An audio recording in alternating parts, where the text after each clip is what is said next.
will know when you're holding something back. They'll just sense that there's something different.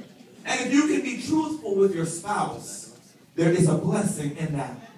The sixth area, marriage is resilient. It is resilient. We're going through a tough season in our marriage. Not because we're arguing with each other. Not because we're fighting. But because of the challenges of life.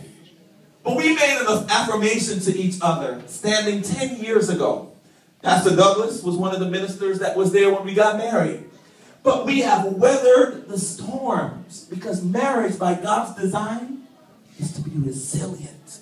So I want you to go home with your spouse, and whatever you're going through, remember that together you can weather any storm. And finally, marriage will open your heart to areas you've never known were closed. Marriage will open your heart to areas you never knew were closed. I personally believe in the power of marriage. So at this time, I'm going to call my wife out. And, last year, on our 9th anniversary, we went to Europe. And we didn't know what was coming ahead, but I will tell any of you, when you have the opportunity to do something, do it. Because you don't know what tomorrow will bring. And so, we had planned that on our 10th anniversary, we were going to have no. Good one. We had planned for our 10th anniversary as most that we were going to do something grand.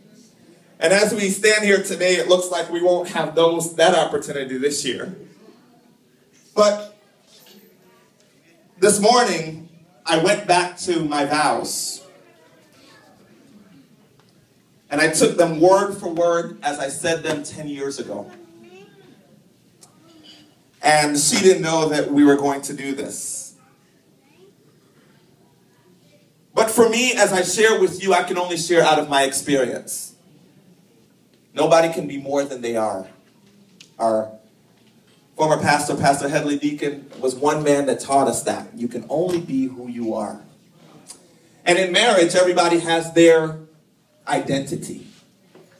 And I went back and I looked at my vows.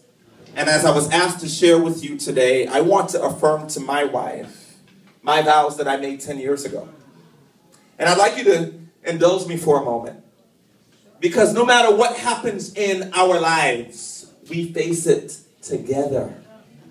And that's what I want you all to realize, that you face it together.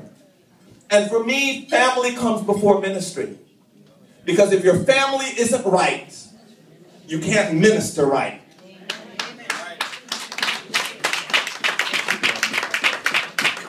And so my first priority is to take this rose from Pastor Douglas's garden. That's an inside joke. And on 10 years ago, I said, God's original design of man seemed like a puzzle with many pieces.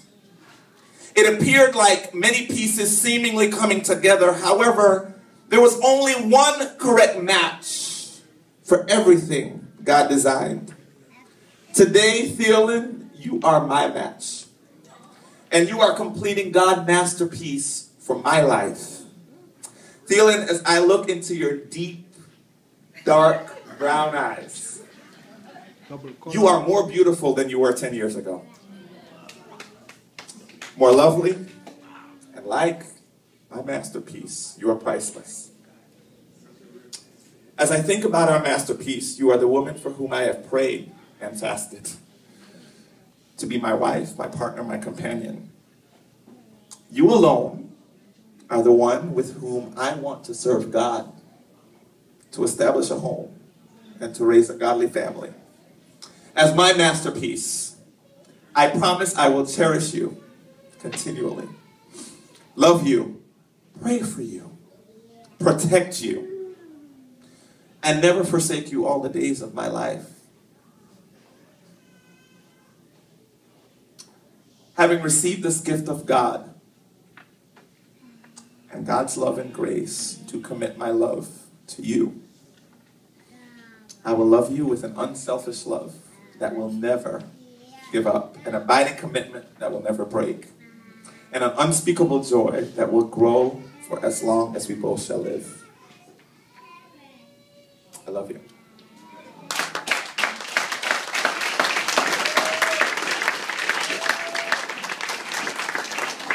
I wish to remind each of you to do the same thing in the coming years. For me, as I looked over our marriage files this morning, I thought it appropriate to not only remind Theolin of my commitment, but to also affirm my commitment. To say, you know what, it's not only 10 years ago, but it is today and tomorrow, in the winter season, in the fall season, in the spring season, in the summer season. And if we could think about, in conclusion, one word we could use to describe our marriage. Oftentimes people use words like, well, it's hard. Well, you know, I don't know. But my challenge to you today is to remember the word season and powerful as descriptions for your marriage. Whether you're going through your winter season, whatever it may be, accept it, embrace it, and grow through it. And remember that marriage is God's design. And together you have a powerful force. To everything, there is a time and season. But I believe that marriage and family is designed to weather every situation, every storm, and every season. Remember, there is power in marriage. God bless you.